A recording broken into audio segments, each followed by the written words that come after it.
I went to edit my video and it looks like I cut off the very beginning. So I just want to say that this conversation is about Disclosure Day and some information that I was tuned into quite some time ago. And so if you guys don't want any spoiler alerts for Disclosure, save this for later and come back after you see the movie. Yesterday, have you guys seen it? If you haven't seen it yet, I'm not going to try and give any spoilers, but I want to give you a little bit of a perspective of when I went into the movie, I haven't seen any previews. I didn't know what to expect. I didn't know if it was a documentary. I didn't know anything about it. So when I went and saw it, I went with a very open mind. And my overall takeaway was, I saw a lot of information in there that I feel to be symbolic and true. I saw stuff in there that I'm a little skeptical about. But my thing is, it was interesting the crowd that was there. A lot of seniors, and maybe that's because I was at a 3 or a 4 o'clock show. Maybe that's when we hang out at the theater. But it was also Tuesday, so we got a good deal on our seats. Okay, so I liked the variety. It was interesting. I was waiting outside after the movie and I was kind of listening to people talk. People are maybe open to the information. And the thing is back in 2020, when I was having my conspiracy theory days and I was doing all my rabbit hole research, I came across the book Behold a Pale Horse by Bill Cooper. Okay, let me tell you a little bit about Bill.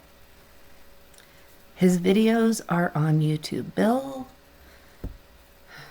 Cooper, former United States Naval Intelligence Briefing Team member, reveals information hidden from the public. This information was kept in top secret government files since the 1940s. Cooper unveils the truth as he writes about the assassination of you-know-who, JFK, the war on drugs, and the secret government and UFOs. Cooper was a lucid, rational, and powerful speaker whose intent was to transform and empower, like me, empower his audience. It's just sometimes when we're trying to empower, we get silenced, but I'm not going there.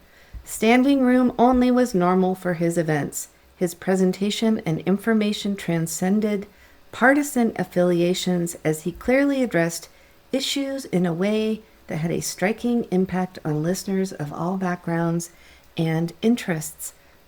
That just raised up a point of the movie. I think it should be said that this information, I don't think it should be locked up behind closed doors. I think that we, as humanity, have a right to know. And why does the government get to decide what we get to know? This should be information that is allowed to be released, okay? He spoke to many groups throughout the United States and appeared regularly on many radio and television talk shows. In 1988, Bill decided to talk due to events then taking place worldwide, events that he had seen plans for back in the early 70s. Afterward, he correctly predicted the lowering of the Iron Curtain, the fall of the Berlin Wall, and the invasion of Panama. All Bill's predictions were on record well before the events occurred. Bill was not a psychic. His information came from top secret documents that he read while working with the intelligence briefing team and from over 17 years of thorough research. He was probably unalived because I believe he had intelligence about the 9/11 stuff, okay? If you read through his books, this is before AI, you guys. This is full of documents, military documents. He has the receipts. He has receipts. I don't think this was faked. Now, there is some speculation. There is some speculation in here about one of the presidents meeting with the Greys, about the underground bases. I need to revisit this book myself. I just want to make you aware of the fact that this book was written. Because if that hasn't fallen in your lap yet, it's worth a look, because we need to be informed.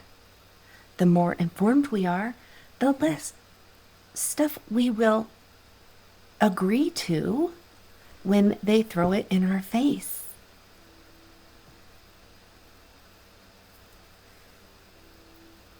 I don't have a stake in this book being true or not. I don't know. I just come into everything with a really open mind and try and use my best discernment. I also speak from experience. And so I feel like the amount of mystical and magical information that I have encountered through quantum physics and the field, and through the work that I do, the experiences that my clients have, this is how we're going to be operating on frequency, you guys. In the movie, you'll see the way that people connect.